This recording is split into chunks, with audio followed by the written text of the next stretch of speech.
ओम dram दत्तात्रेयाय नमः. जय गुरुदेव दत्त.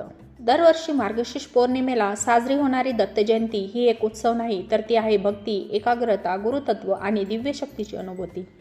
2025 मधील दत्त जयंती का खास आहे, यंदा कोणता योग बनत आहे आणि दत्तात्रेय भगवानांच्या दिव्य जन्माची कथा नेमकी काय सांगते, चला तर आज आपण जाणून घेऊ दत्त जयंती 2025चं संपूर्ण रहस्य आणि महत्त्व. 2025 मध्ये दत्त जयंती मार्गशीर्ष पौर्णिमा रोजी साजरी होणार आहे. या दिवशी चंद्र पूर्ण तेजाने उजळलेला असतो आणि गुरुतत्वाची शक्ती सर्वात जास्त प्रगट होते. याला गुरुदत्तांचे अवतरण दिवस म्हणतात. दत्तात्रेय हा ब्रह्मा, विष्णू आणि महेश या तिन्ही देवांचा त्रिदेव अवतार मानला जातो. अत्री ऋषी आणि अनसुया माता यांनी कठोर तप केल्यावर त्रिदेव स्वतः मानव रूपात त्यांच्या घरी प्रकट झाले. मातेच्या पवित्रतेने प्रभावित होऊन तिन्ही देवांनाही दत्त रूप धारण केले, म्हणून नाव पडले दत्ता, म्हणजे दिलेला अवतार.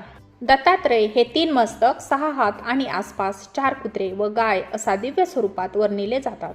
4 कुत्रे म्हणजे 4 वेद, गाय म्हणजे माता पृथ्वी आणि दत्ताची मुद्रा म्हणजे मोक्ष आणि ज्ञानाचा परमार्थ.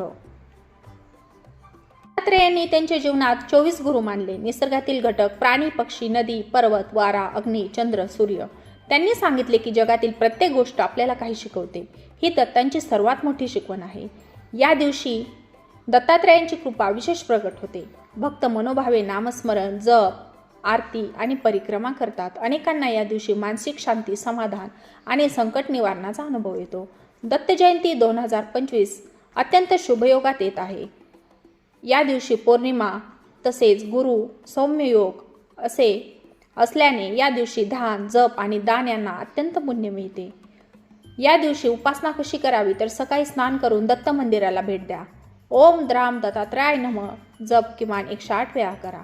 दत्तांच्या पादुकांवर फुले, बेल, चंदन अर्पण करा. त्याचप्रमाणे दत्ताची आरती म्हणा. गरिबांना अन्नदान, कपड्यांचे दान करा. हे दत्तांना अत्यंत प्रिय आहे. रात्री पौर्णिमेच्या तेजस्वी चंद्राकडे पाहून ध्यान करा. तर श्री दत्तांची कृपा कशी मिळते? दत्त हे ज्ञान आणि मार्गदर्शनाचे देव आहेत. जो मनापासून सत्य शोधतो, गुरुचा आदर करतो आणि संयमाचे पालन करतो, त्याला दत्तांची कृपा नक्कीच लाभते. तर मंडळी, ही होती दत्त जयंती 2025ची संपूर्ण माहिती, कथा आणि पूजन पद्धती. तर ही माहिती तुम्हाला उपयुक्त वाटली असेल तर चॅनलला लाईक करा, शेअर करा आणि सबस्क्राईब करा. धन्यवाद.